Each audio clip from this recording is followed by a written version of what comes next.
ஓம் சாந்தி.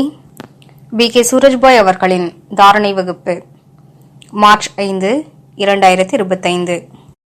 பாபா நம் அனைவருக்கும் இந்த வாழ்க்கையின் உயர்ந்த லட்சியத்தை வழங்கியிருக்கின்றார்.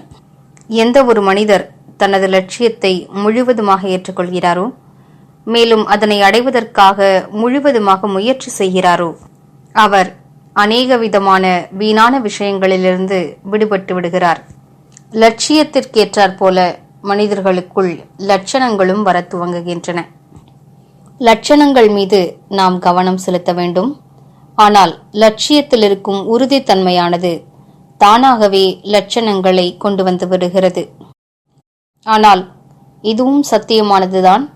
அதாவது எந்த ஒரு லட்சியத்தை அடைவதற்கும் ஒரு வரையறுக்கப்பட்ட திட்டம் தேவைப்படுகிறது.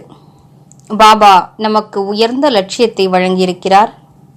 அதாவது நீங்கள் உங்களது மனநிலையினை விஷ்ணுவை போன்று ஆடாது அசையாது உறுதியானதாக ஆக்கிவிட வேண்டும். விஷ்ணுவின் சொரூபத்தை காண்போம். விஷ்ணு அவர்கள் சேஷனாக படுக்கையில் வீற்றிருக்கிறார். தலைமீது பாம்பின் குடைநிழல், கடலில் நாலாபுறங்களிலும் அலைகள் அடிக்கின்றன. ஆனால் விஷ்ணு அவர்கள் கீதை ஞானத்தின் சிந்தனையில் மூழ்கியிருக்கின்றார். முற்றிலும் ஆடாத அசையாத உறுதியான நிலையில் படுத்திருக்கின்றார். மேலும் அங்கிருந்தபடியே முழு உலகிற்கும் திருஷ்டி கொடுக்கிறார்.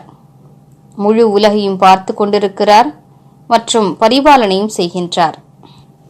அப்படிப்பட்ட உறுதியான மனநிலை இருப்பதனால் ஸ்ரீ லக்ஷ்மி சரணங்களில் வந்துவிட்டார்.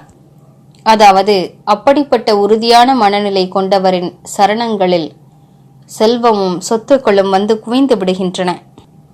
லட்சியத்தை உருவாக்கிக் கொள்வோம்.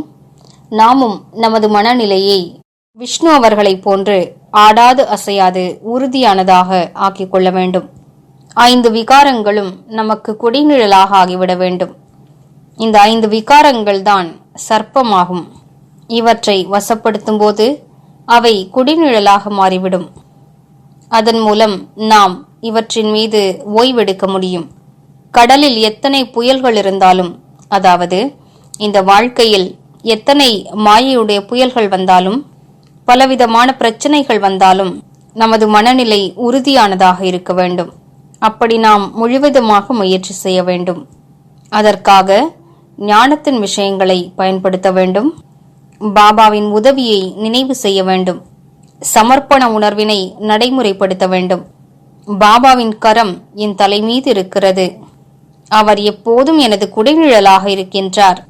இந்த அழகான அனுபவத்தில், இந்த முழு நம்பிக்கையில் நிலைத்திருக்க வேண்டும். மேலும் டிராமாவின் ஞானத்தையும் பயன்படுத்த வேண்டும். இதன் மூலம் நமது மனநிலை மிகுந்த உறுதியானதாக ஆகிவிடும். மிக முக்கியமான விஷயம் என்னவென்றால், நாம் கீதை ஞானத்தின் சிந்தனையில் மூழ்கி இருக்க வேண்டும். வீணான விஷயங்களை விட்டுவிட்டு ஞானத்தை சிந்தனை செய்ய வேண்டும். முரளியின் மீது மிகுந்த கவனம் செலுத்த வேண்டும். இவ்வாறு தொடர்ந்து முயற்சி செய்தால் உண்மையான கீதை ஞானத்தில் நாம் மூழ்கிவிட முடியும். அந்த ஆனந்தம் குறைவானதல்ல. எவ்வாறு விஷ்ணு அவர்கள் சேஷனாக படுக்கையில் கவலையில்லாமல் வீற்றிருக்கிறாரோ, அது அப்படிப்பட்டதொரு மனநிலையாகும். நாமும் ஞானத்தின் பலத்தினால், யோகத்தின் பலத்தினால் கவலையற்ற வாழ்க்கையின் அனுபவம் செய்வோம். எப்போது நமது மனநிலை அவ்வாறு ஆகிவிடுமோ, உண்மையில் நாம் செல்வத்திற்கு பின்னால் ஓட வேண்டிய அவசியம் இருக்காது. செல்வம் நமது சரணத்திற்கு வந்துவிடும். நாம் அளவற்ற செல்வத்திற்கு எஜமானராகிவிடுவோம். எனவே இன்று கவனம் செலுத்துவோம். நான் எனது மனநிலையினை விஷ்ணு அவர்களுக்கு சமமாக ஆக்கிவிட வேண்டும். நமது அந்த சொரூபத்தினை முழு நாளிலும் பல முறைகள் நினைவிற்கு கொண்டு வருவோம். இது நமது எதிர்காலத்தின் சொரூபத்தினுடைய பெருமிதமுமாகும். மேலும் நமது தற்காலத்தின் மனநிலையும் அவ்வாறுதான் உறுதியாக இருக்க வேண்டும். இன்று முழு நாளும் ஒவ்வொரு மணி நேரத்திலும் ஒரு முறை இந்த சொரூபத்தை மனக்கண்ணில் கொண்டு வருவோம்.